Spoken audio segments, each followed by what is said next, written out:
Okay. Okay. This week is Parshas Hachodesh, and I want to discuss first of all Parsha Hachodesh. Hachodesh has said Lechem Rosh Chodashim Rishon Hu Lechem Lechodshei Hashana. It's the first month of the year. We know later on in the Torah we're told that Nisan is always B'Chodesh Aviv. It's the springtime. And there has to be some special connection between the idea of the springtime and Pesach and the renewal of Pesach every year. Now, there is a very strange Yerushalmi. Yerushalmi says, we know, that we have four parshios. The first that have special maftirs, that you have Parshas Shkolem, you have Parshas Zachar, you have Parshas Para, and you have Parshas Hachodesh. Parshas Hachodesh is the last of the four special Shabbosos. And sometimes between the different weeks, there is a week that doesn't have a special maftir, a special Torah. There's sort of a break. However, in regard to between Parshas Para and Parshas Hachodesh, there is no break. And the Yerushalmi in Megillah mentions a special siman, a mnemonic, if you want, or similar to a mnemonic, to serve to remind us of this fact. And the halacha is that in regard to the 4 cups of wine, we know throughout the recitation of the Haggadah, there are 4 cups of wine. The first cup is Kiddush. The second cup is the second cup is by after we discussed the whole episode of Yetzias Mitzrayim, of the Exodus from Egypt. We talk about the enslavement, the freedom of the Jew, the makos that overtook the Egyptians, the plagues that overtook the Egyptians, the salvation of the Jew, the mitzvos of the night. And then we say the bracha, v'sher golanu b'golas abasenu, v'gianu alayla hazel, lecho b'matzah morer. So there we have the second cup. And then there is the third cup, which we recite at the conclusion. We recite the Birchas Hamazon over it. And then there is the fourth cup with the conclusion of the Hallel. And the halacha is that between the second and third cup, that's during the meal, one is allowed to drink extra cups of wine. Of course, it's advisable not to overdo it. But between the third and fourth cup, one is not allowed to drink. Whether one is allowed to drink extra cups of wine between the first and second cup, there is a machlokes between the Kolbo and the Rashbam.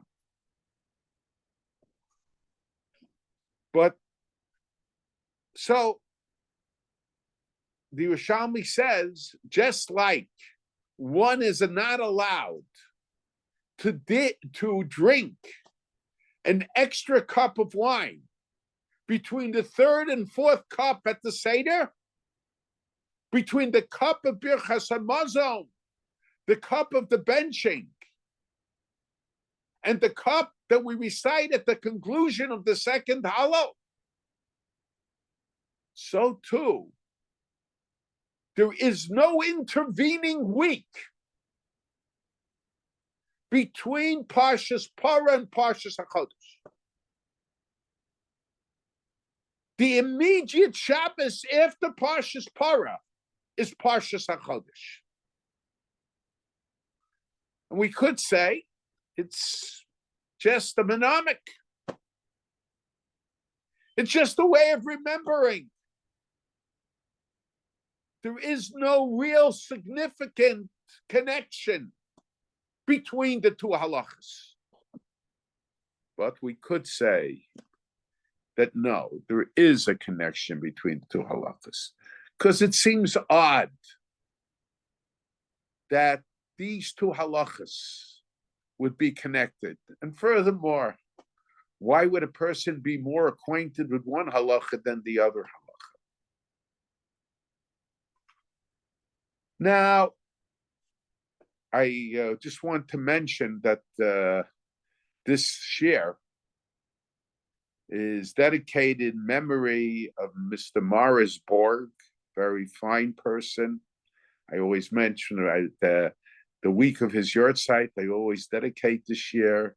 He lived across the street from my parents. He was a member of my shul. He was a person who could be admired and served as an example for special character traits. And these weeks, as we approach Pesach, we went from Skiras Amalek, from remembering the tragedy of Amalek, to remembering the delivery of the Jewish people. He was a European Jew who had to flee, had to come to America. And to a certain degree, it's that generation that represents, that was the bridge that brought over, that came over. They were the bridge between Europe and America.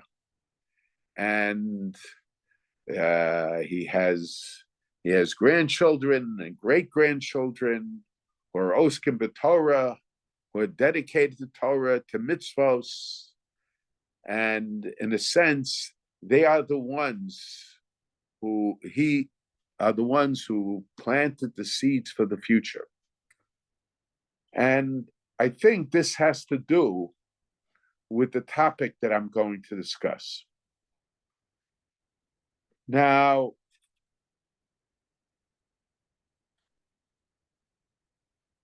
so the question that we have to deal with is, what is the connection between the 4 cups of wine and the 4 parshios, specifically the last 2 cups of wine and the last 2 parshios?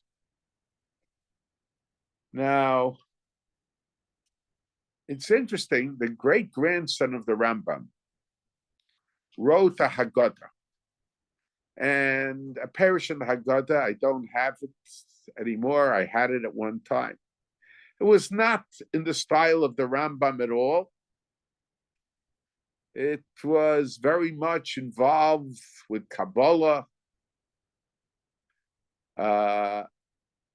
not something that you would have expected from somebody who followed the public path of the Rambam.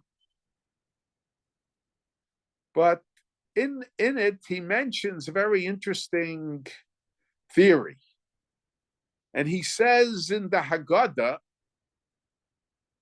that the 4 cups of wine that we have on Pesach correspond with the 4 parshios.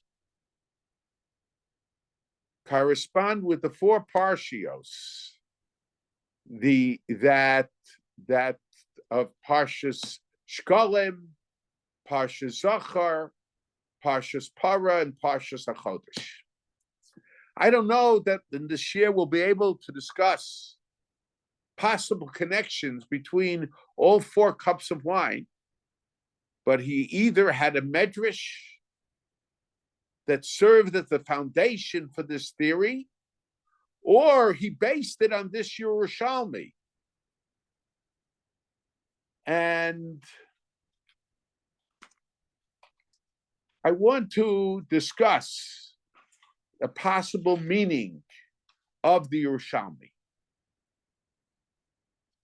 Now, I've discussed in the past the idea behind paraduma. I mentioned what my uncle said, that there are 3 types of reasons for every mitzvah. There's a reason why, there's a reason how, and especially when it comes to tumah and tahara, when it comes to halachic contamination.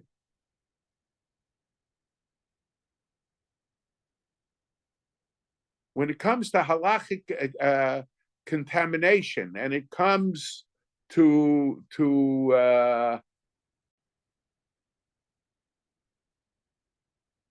the 55% of America is critical of Israel's war of self-defense in Gaza. I think if they make a poll, they should make a poll asking the Americans, what would be if somebody came in to the United States and murdered your children?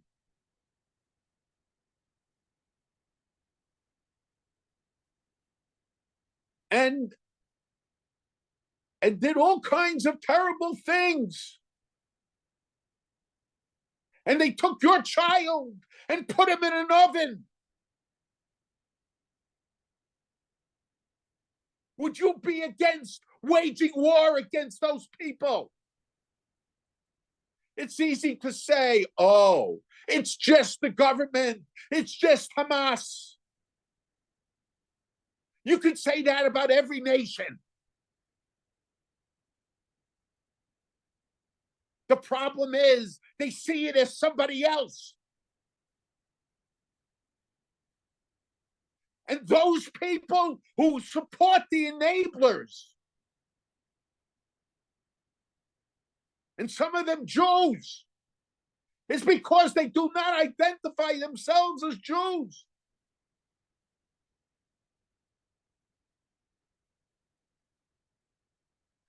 They do not identify themselves as Jews,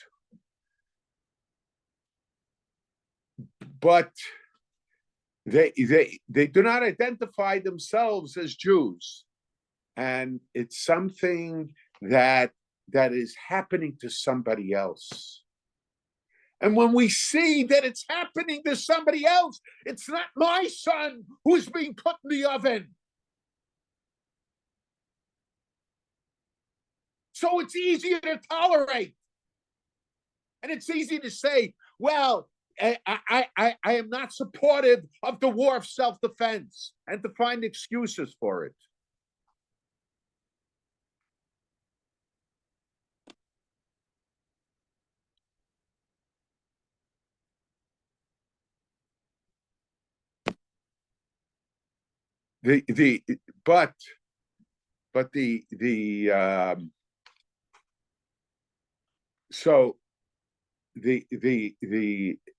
This is the problem. Why? Because many Jews are impressed with the nations of the world.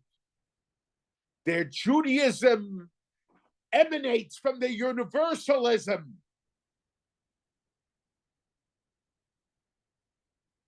Their Judaism is secondary. But if it would be their child, their son, that was put in the oven,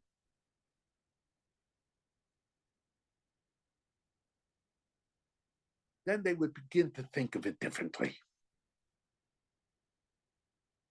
Then they would say, we have to take action. And this is without the fact that we know today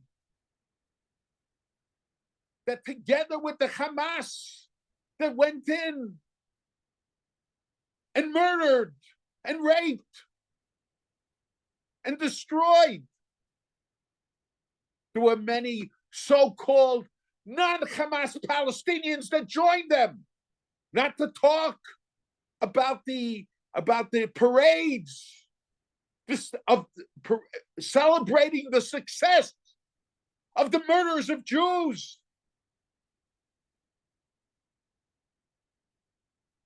Every poll shows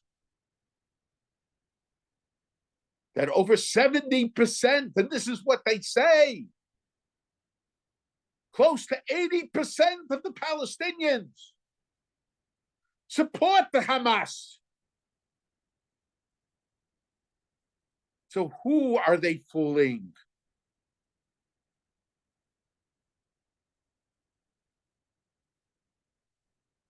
They're trying to fool themselves. Because on one hand, they don't want to admit that they were wrong. They don't want to admit that those that they support are supporting murderers. And they're not just supporting murderers. They are supporting the continuation of murder. It's not just a question of punishing for the past. It's preventing for the future. I mentioned Shabbos and Shul. That the Zohar says that you have Amalek among the Jewish people.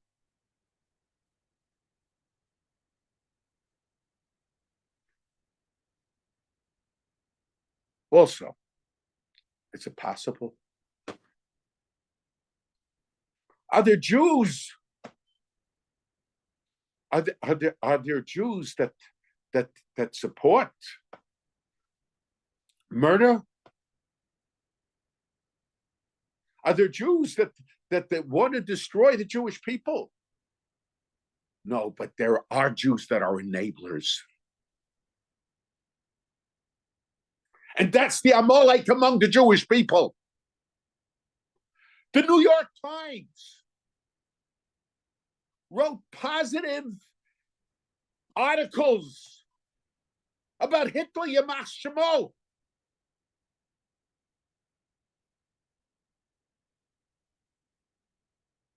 Before World War II,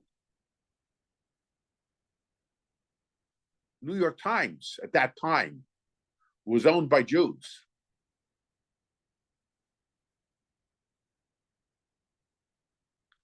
The New York Times at that time was the Amalek among the Jews.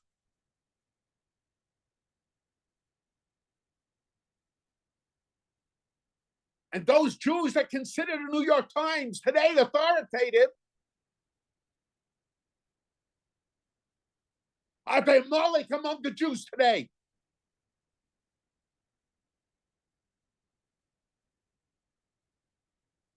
Initially, it took the New York Times how long to admit how terrible the situation was on October 13th. But then, when there was a rumor that Israel bombed the hospital that proved not to be true, that next day, that same day, they wrote against Israel.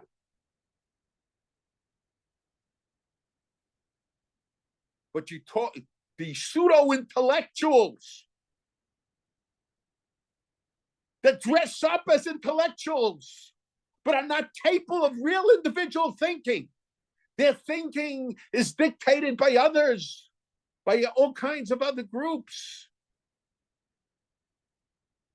So these individuals are these individuals who have this approach this approach. They make believe that they are thinking independently. But who are they thinking independently? Independently of the Jewish people. but they're slaves of the left wing. They don't think for themselves, and they don't think as Jews. But they try to say that we are thinking as Jews. But the truth of the matter is they're not. Schumer, with all his support for Israel, and with his chutzpah of calling himself Shomer Yisrael, is part of the Amalek among the Jewish people. Those who support Amalek, those who enable Amalek, they are the Amalek among the Jewish people. They're not genetic Amalek. But we have to know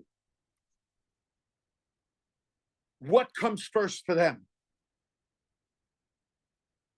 I assure you that if Schumer's children would be put in an oven in front of him, he would have a different opinion.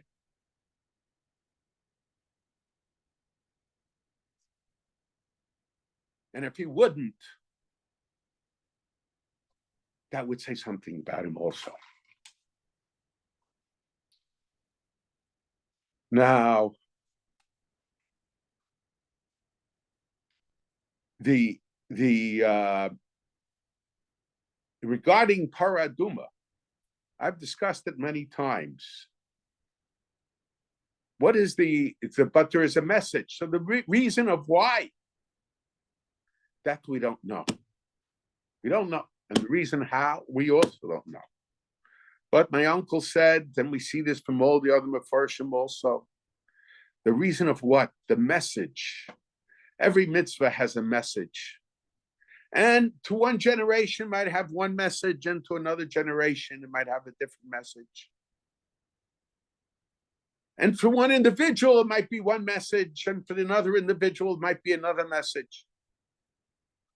And those who give reasons for mitzvahs, each one had detected a certain message, and it could be all the messages are true.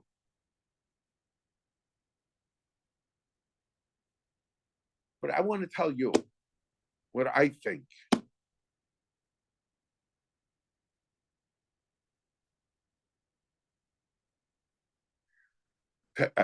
What I think is the message of paraduma. I want to tell you what I think is the message of paraduma.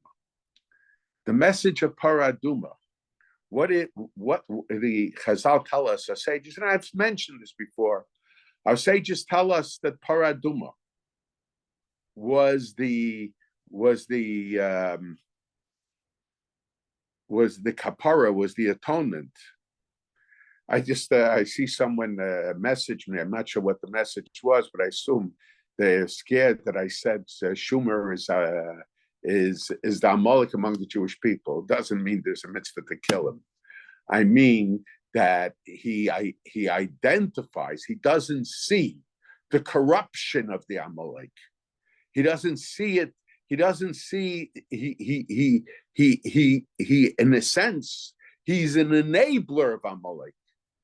Because I just want to put it very clearly. If somebody comes in front of me and he holds his child in front of him and he says, you can't shoot, but I can shoot you. You can't shoot me because I am holding my son in front of you. And if this is done on a national level,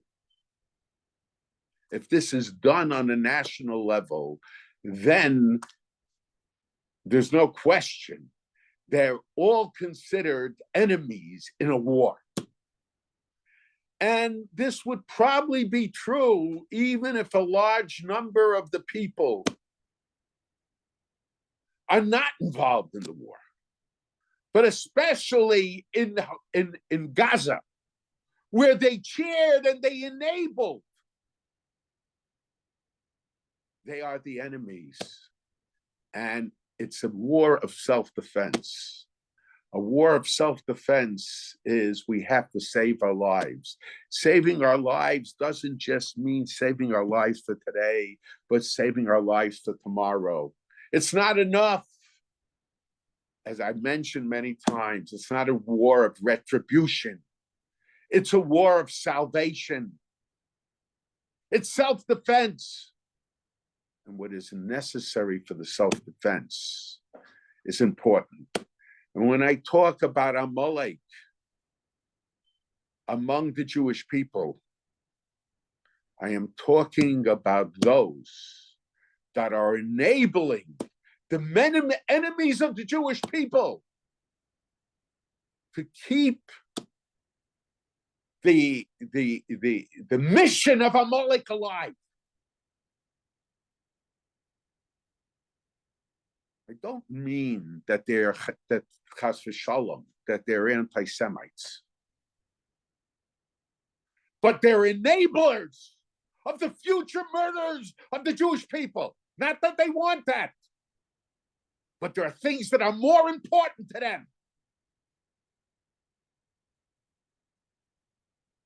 Like I say, if it would be their children that was put in an oven, they would have a different attitude.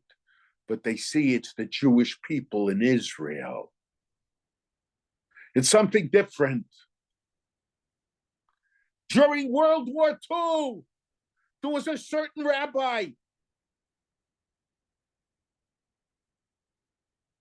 who acted on behalf of Roosevelt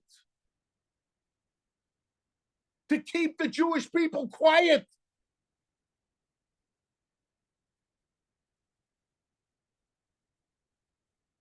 And because of that, the United States did not intervene. The United States did not intervene on behalf of the Jewish people. They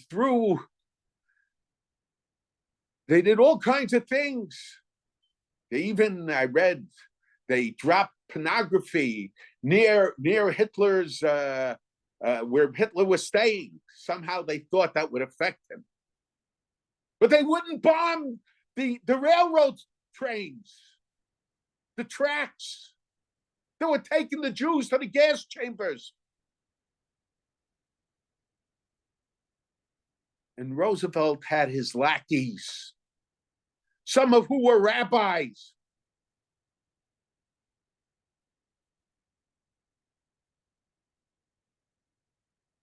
And they probably thought it's for the benefit of the whole world, because they wanted to think that. But believe me, if the Nazis had been here, if the gas chambers had been here, they would have had a different attitude. Their expression about the European Jews who came to America was that they are the weeds of Judaism. And while we have rabbis today that have similar attitudes, they'll be politically more correct in not using those words. They'll talk about the barbarism that is happening in Gaza.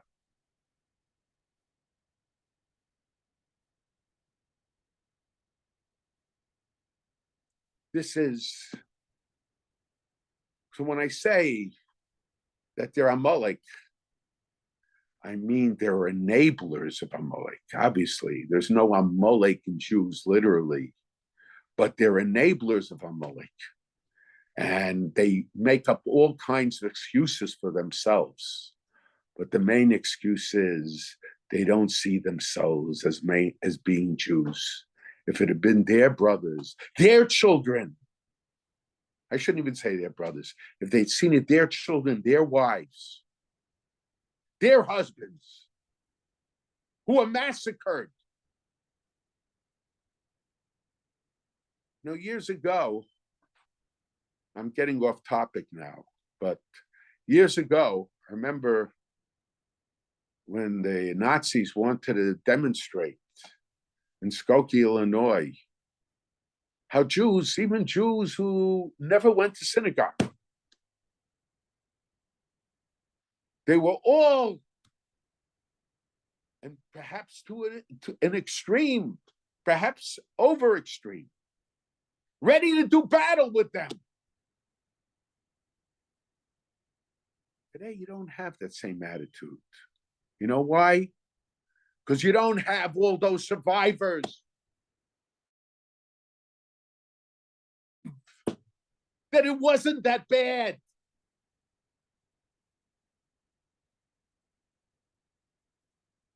And then you can use words. People use all kinds of words. Oh, after the election, they'll be more careful. That was very similar to what the New York Times implied about Hitler and Machshemo. It's easy to say something. It's more difficult for them to say, I made a mistake, until it's their child that's killed.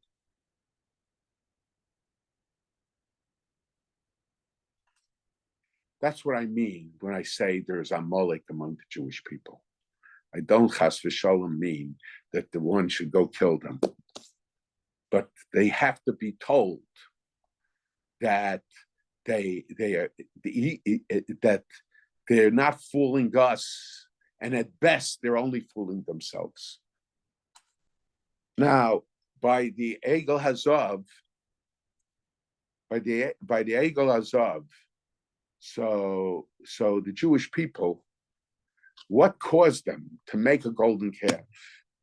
40 days after saying Nasa Benishma, and 40 days after standing by Mount Har Sinai, they make an Egel Hazav. Why is it? The golden calf. And the Medrash says they saw that Moshe Rabbeinu, in their minds, was late. He didn't come back. And the Satan made it appear to them that Moshe Rabbeinu was dead. They had this confrontation of death. And what happens when one confronts death? Death of a person they admired to. Death of a person they were close to. Sometimes, of course, there's a lot of anger. But sometimes that anger manifests itself in an indulgence. Because when they recognize death, they don't see death as just something that happened to somebody else, but they recognize their own vulnerability. Epicurean said, eat, drink, and be merry. Tomorrow we die. For tomorrow we die. We eat indulgence. When life becomes worthless, we might as well get out of it when we can. Eat, drink, and be merry. And the Jewish people, when they confronted the death of Moshe Rabbeinu, they built this golden calf, and they gave sacrifices to the golden calf. But what was the purpose of the sacrifices? After they gave the sacrifices, they ate, they drank, and they got up to be merry. It was the Epicurean approach. It was a result of the confrontation of death.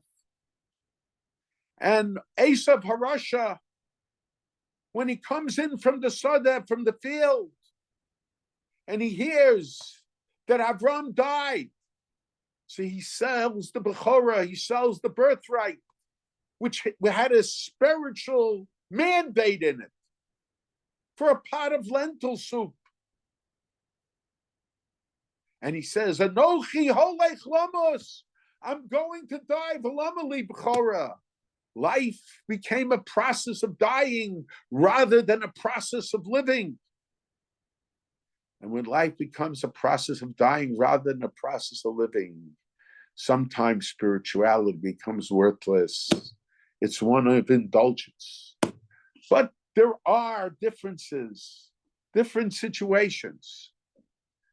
And Yaakov Avinu, as I always mention, when he heard Taraf Yosef, that his son Yosef was torn by an animal.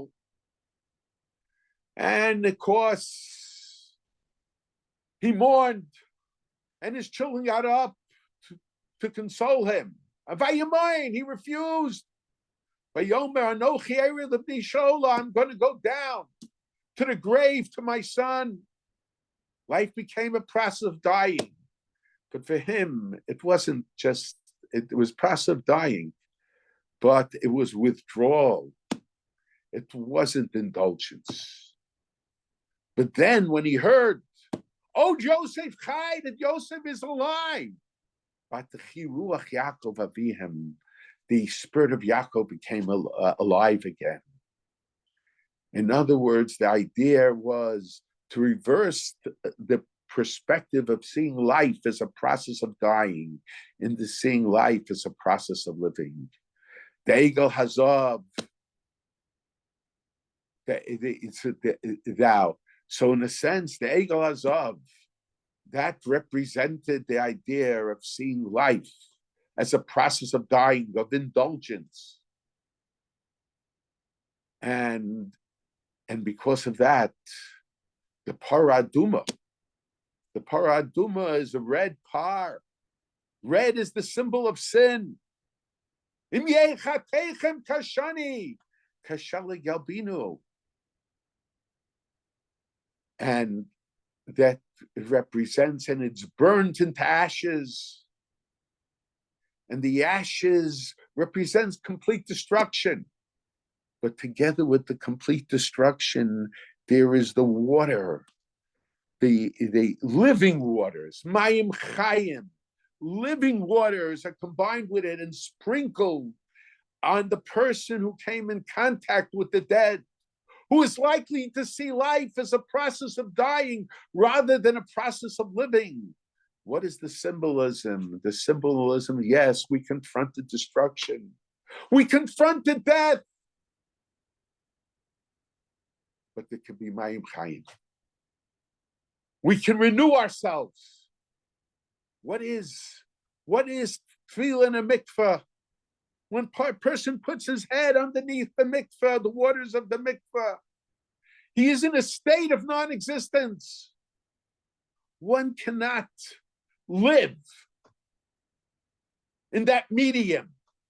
But then when he sticks out his head from the water, he goes from a state of non-existence into a state of existence. He renews himself. That's the process of tahara. The process of tahara is renewal. And so Parshas Para reminds us of the idea of death, but at the same time, it reminds us that life can go on. And what's Parshas Hachodesh? Parshas Hachodesh is Hachodesh Hazel Lachem Rosh Chodashim. This is the first. Rishon L'Chadshei Hashana. Every Nisan is identified with springtime, with the renewal of nature.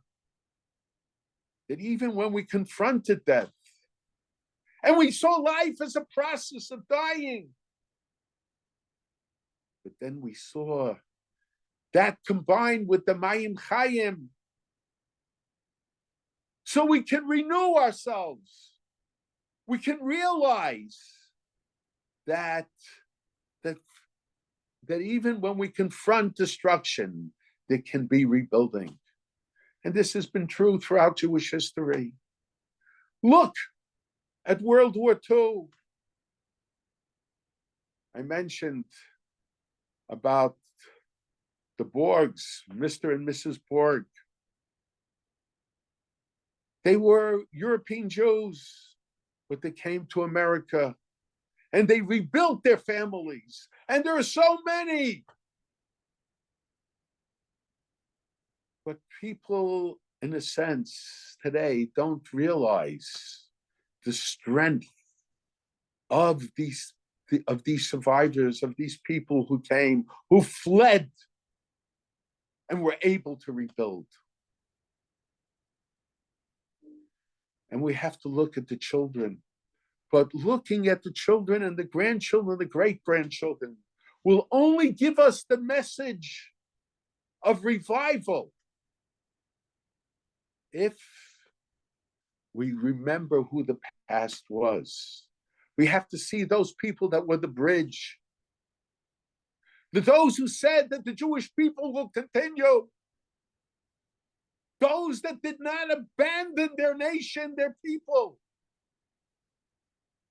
Look at the people who rebuilt the state of Israel,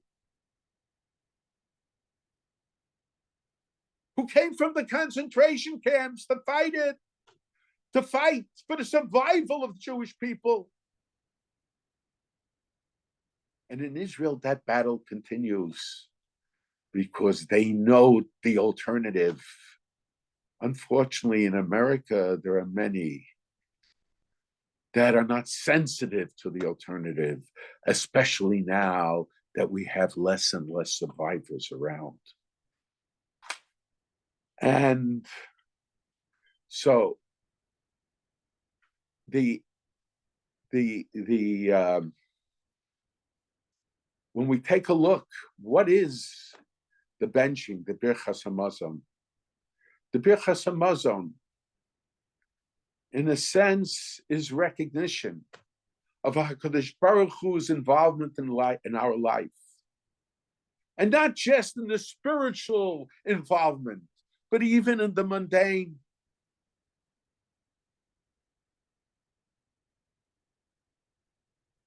And then we have the second half of Hallel. What is the difference between the first half of Hallel and the second half of Hallel?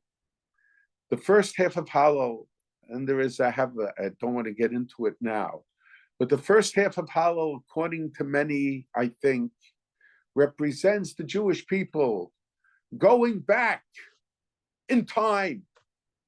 We're standing at the time of Yetzias Mitzrayim, B'tzeis Yisrael Mitzrayim.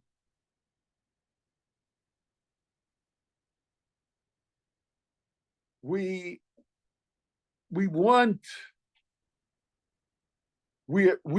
are part of the Jewish people leaving Egypt. And we're singing song of thanks and praise to God.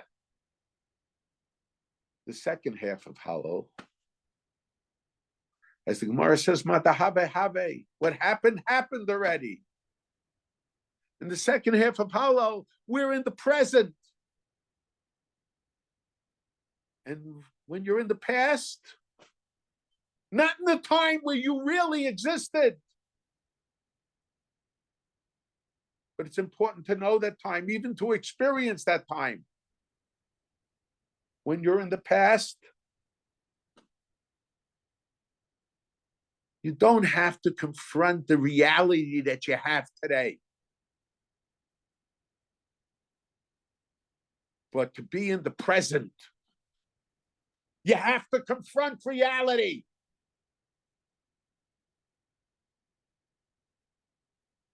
And there are some Jews, even very religious Jews, dressing in religious garb, that refuse to confront the reality of today. And they're on both sides of the religious spectrum.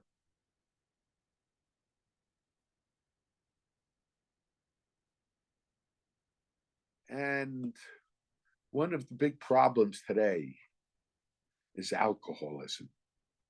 What does alcoholism do? When one confronts, very often I've seen people who went through unfortunate situations and they can't deal with the situation.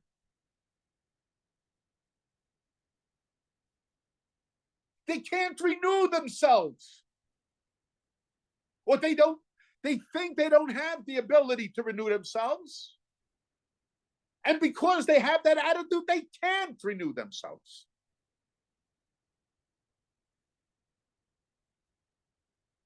So it's their way of not dealing with reality.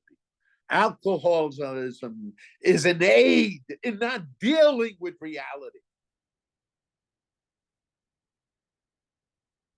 Here we're dealing, the end of the seder, we're here.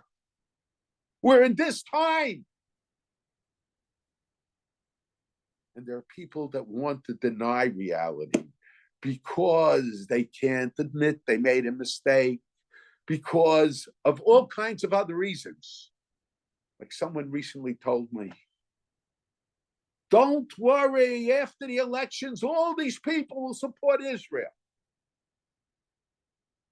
Imagine the rationale.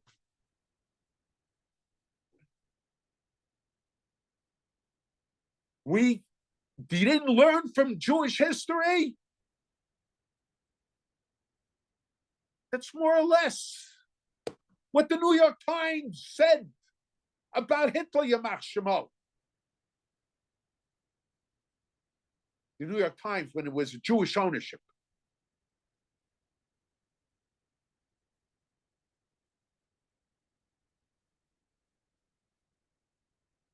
There's some people that they don't need to drink. They don't need to become alcoholics to hallucinate, to accommodate their thinking. Might be different if they heard that their son or their daughter was put in an oven.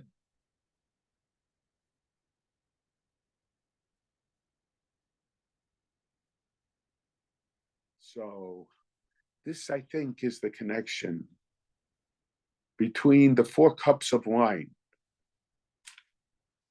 and the 4 cups of wine and parshios para on one hand and parshios Hachodesh on the other hand. What is parshios Hachodesh? Renewal. Nature renews itself. Yes, there's destruction. Every year there's destruction. Every year, take a look at the trees. But it's not just the trees that renew themselves. We have to renew ourselves. Every year we have to have a youthful spirit, an attitude of being able to start over again. Hachodesh hazel lachem rosh chodashim. Yes, we confronted tragedy. Paraduma is the symbol of confrontation of tragedy. But out of together with the tragedy, we realize there is Mayim Chayim. And that Mayim Chayim enables us to start anew. But we have to make sure not to hallucinate, not to deny reality. The wine, when you drink it, the Yerushalmi says, the drinking of wine, not during a meal, that makes one drunk. That makes one, if you drink it during a meal, it won't have that same effect. But when you drink it after the meal, it gives you the ability to ignore reality. I wouldn't even say just to deny, to ignore reality. We can start anew only if we don't ignore reality. And reality is learning from the past. We go forward into the future only if we learn from the past. Those people, those Jews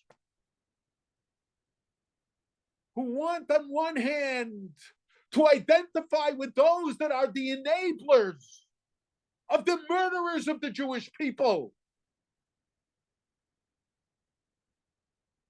And at the same time, they want to see themselves as being good Jews, as being brothers. You're only able to see that because it's not their children that are being killed. It's not their wives that are being raped.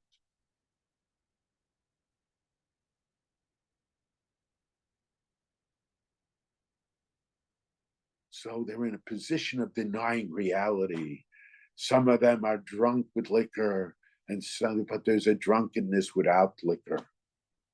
Liquor during the meal in a limited fashion, according to the Yerushalmi, does not cause this state of intoxication. But after the meal, between the third and fourth cup, which is after the meal, it's not necessary. It's just something that you take. That puts you in a state of denial of reality. We have to understand that we cannot, it's not enough Pesach night just to be in the past. We have to go to the past. But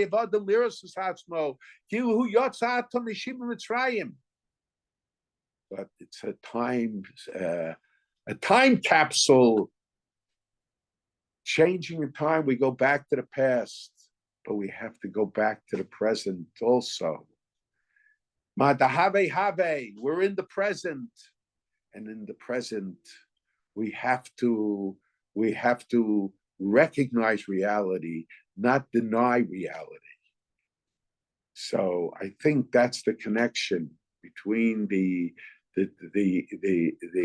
drinking between the third and fourth cup, and the idea that we have to have Parshas Para followed immediately with Parshas Hachodesh, because Parshas Para reminds us about the death, about confronting death. But immediately afterwards, we have to have this attitude of Hachodesh Hazeh Lachem Rosh Chodashim Rishon Hu Lachem L'Chatzei Hashana, of renewal. It's not just the trees that have to renew themselves. It's not just the leaves and the flowers that have to renew themselves. It's we, the Jewish people, have to renew ourselves. We have to have that youthful spirit. You know, after World War II, so many of those that came over, those at the State of Israel, had that youthful spirit. And they recognized the need, and they didn't deny reality. But unfortunately, the State of Israel has become accepted. And I don't think there's a youthful attitude, this idea of renewal. At the time of the Six-Day War, there was this sense of renewal. And we have to renew ourselves also, we as the Jewish people, in regard to the State of Israel, in regard to the situation that the Jewish people find themselves in.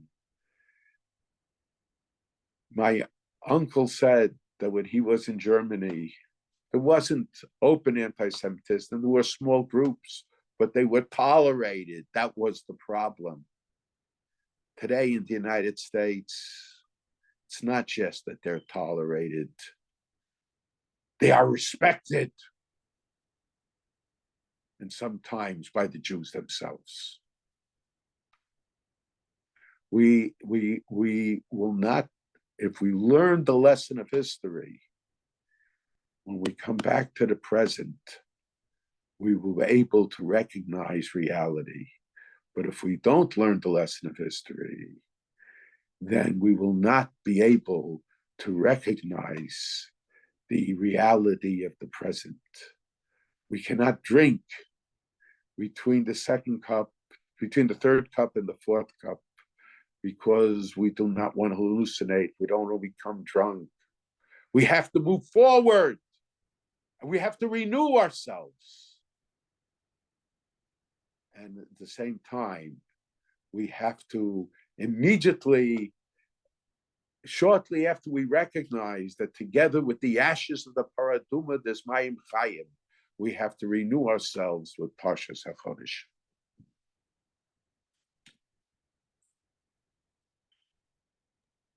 Any questions can go in the chat, please.